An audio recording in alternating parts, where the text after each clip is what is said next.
2025 has been a tough year for Indian MMA fans. Anshul jubilee अपनी fight की first round में knockout हो गए थे, पूजा तोमर अपनी फाइट की सेकंड राउंड में सबमिट हो गए थे एंड मोस्ट रिसेंटली मृदुल साइकिया अपनी रोड टू यूएफसी फाइट में 40 सेकंड्स भी नहीं लास्ट कर पाए.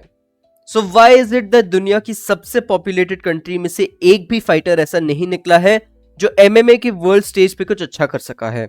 इसके काफी सारे रीजंस हैं एंड हम इन्हें इस वीडियो में डिस्कस करने वाले हैं. फर्स्टली, इंडिया को बस एक स्पोर्ट के लिए जाना जाता है which is cricket, and rightfully so because India की क्रिकेट टीम आर्ग्यूबली वर्ल्ड की बेस्ट क्रिकेट टीम है. Some of the greatest athletes in the history of cricket are from India and in general cricket हमारे culture का एक बहुत बड़ा part है. The problem with this is that हमारे काफी ज्यादा पैसे और रिसोर्सेज क्रिकेट की तरफ एलोकेटेड है, तो बाकी स्पोर्ट्स को उतना रिकॉग्निशन नहीं मिलता.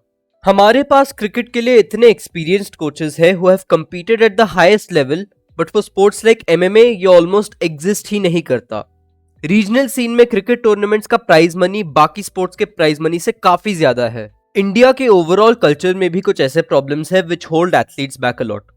आई एम श्योर बाहर के कंट्रीज में भी इंस्टेंसेस होते हैं जिसमें एथलीट्स को सोसाइटी से सपोर्ट नहीं मिलता and conventional jobs are more socially acceptable, but this is way more prevalent in India in my opinion.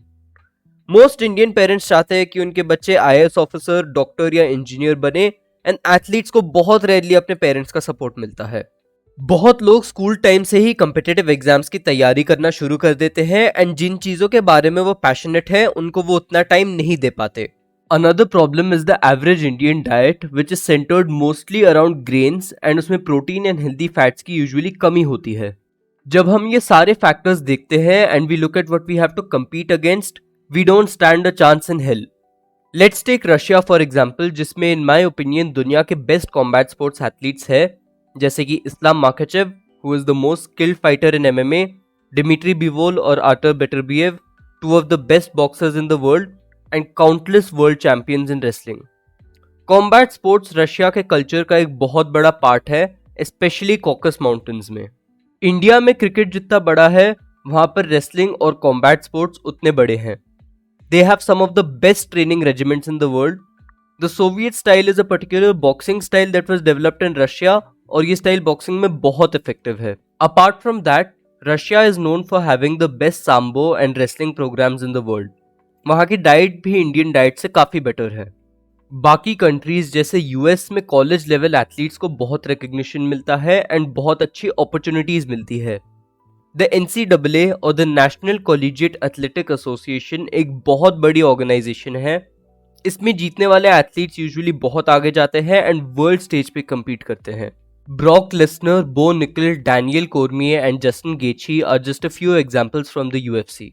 In countries में लोग काफ़ी यंग एज से कॉम्बैट स्पोर्ट्स प्रैक्टिस करते हैं एंड उनकी गवर्नमेंट्स ये एनकरेज करती है. It is almost impossible for India to compete with these people जिनके पास दुनिया की बेस्ट ट्रेनिंग और न्यूट्रिशन है, जो उनसे 10-15 साल ज़्यादा एक्सपीरियंस्ड है एंड जिनके पास गवर्नमेंट का सपोर्ट और एक इंसेंटिव है कम्पीट करने को. ऐसा नहीं है कि इंडिया में एथलेटिक टैलेंट की कमी है. नीरज चोपड़ा और निशान देव जैसे एथलीट्स ओलंपिक्स में मेडल्स ला चुके हैं. इंडिया में बहुत पोटेंशियल है एज यहाँ के फाइटर्स को बहुत बड़ी ऑडियंस से सपोर्ट मिलेगा if they do well. It is just that athletes को गवर्नमेंट की हेल्प चाहिए. उन्हें क्रिकेट से हटकर बाकी स्पोर्ट्स पे भी फोकस करना चाहिए एंड लोगों को कम्पीट करने के लिए एक इंसेंटिव देना चाहिए. इसके बिना Indian MMA and overall sports का सीन वैसा ही रहेगा जैसे अभी है. Anyways guys, that is it for today's video. अगर आपको वीडियो पसंद आई तो लाइक कर देना and let me know in the comments कि आप मेरे टेक से अग्री या डिसएग्री करते हो. Thanks for watching.